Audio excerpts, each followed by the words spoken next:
جی اگر اپنے پیٹ میں گل لیا نا موڑ کے تو جناب والا ویکھ لگا پیا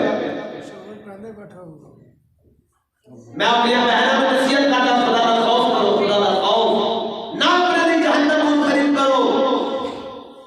اپنے شوہر کی تابعداری کرو وہ بیٹیاں کو نصیحت کرتا پابند رہو اپنے والدین کی خدمت کرو ورنہ عورت کا کی کام ہے کہ جناب والا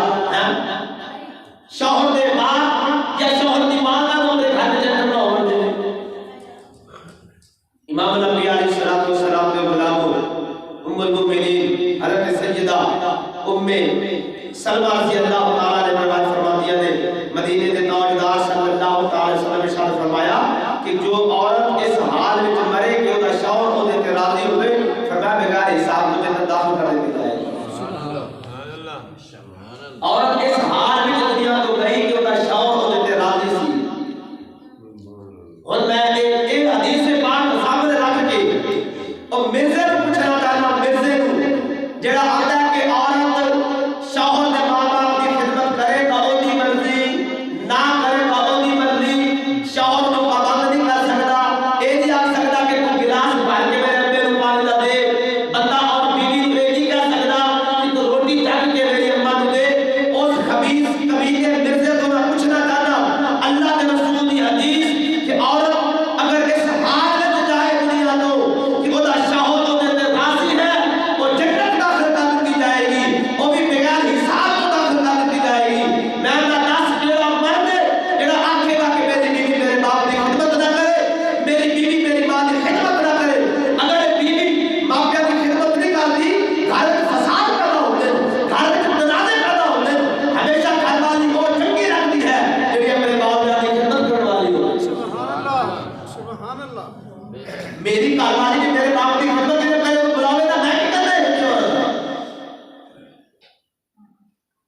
امام الانبیاء علیہ السلام جا کے حدیث سنت میں پڑھی سرکار مدینہ صلی اللہ علیہ وسلم نے فرمایا کہ عورت کو اجازت نہیں جس مرد کا گھر وچ آنا شوق کو پسند نہ ہوے اس مرد کو اپنے گھر چاول دے دے جڑے بندے دا گھر وچ آون مرد کو پسند ہے اس مرد کو اور آمن دے دے جدا آیا پسند نہیں ہے اسلام منع کرتا ہے عورت کو خبردار اس بندے کو بے شک عورت کا بھائی ہے عورت کا مامو ہے عورت کا چاچو ہے عورت کا رشتہ دار ہے کوئی بھی ہے آپ تھا بہار شریعت فقہ کی پوری دنیا میں چلنے والی جامع کتاب ہے میرا مالی حدیث موجود ہے حضور نے فرمایا کہ مرد کی اجازت کے بغیر عورت کو حق حاصل نہیں ہے کہ کسی مرد کو اپنی دہلیز کو اندر قدم رکھ کرنے دے سبحان اللہ ہن دے مرد کو طاقت کی کوشش کی عورت کے پیچھے بغیر جناب والا کسی کو بڑھا دے دے ان کا سارا نظام ہی الٹا ہو گیا ساری دنیا ہی الٹی چل دی گئی ہے مشہور واقعہ ہے سرکار مدینہ صلی اللہ علیہ وسلم کے زمانے بعد کا ایک بی بی سی وہ دا والد بیمار ہو گیا تو نے گھر والا باہر کے گیا سی کہ اپنے گھر والے کو بھلا ہو گئی میں جب تک نہ مانا تو دروازے تو باہر نہ جانی پیچھے باپ بیمار ہو گیا تو عورت سرکار کی بارگاہ میں پیغام کر لیا یا رسول اللہ میرے شوہر نے منع کیا باہر جاؤ تو میرا والد بیمار ہے قریب کا ہے اجازت ہوئے تو میں جایا ہوں میرے پاک رسول صلی اللہ علیہ وسلم نے فرمایا کہ تو اپنے گھر میں رہ اپنے شوہر کی تابعداری کر سبحان اللہ تو تھوڑے اپنے شکیل جا رہے ہیں سبحان اللہ جب مرد اور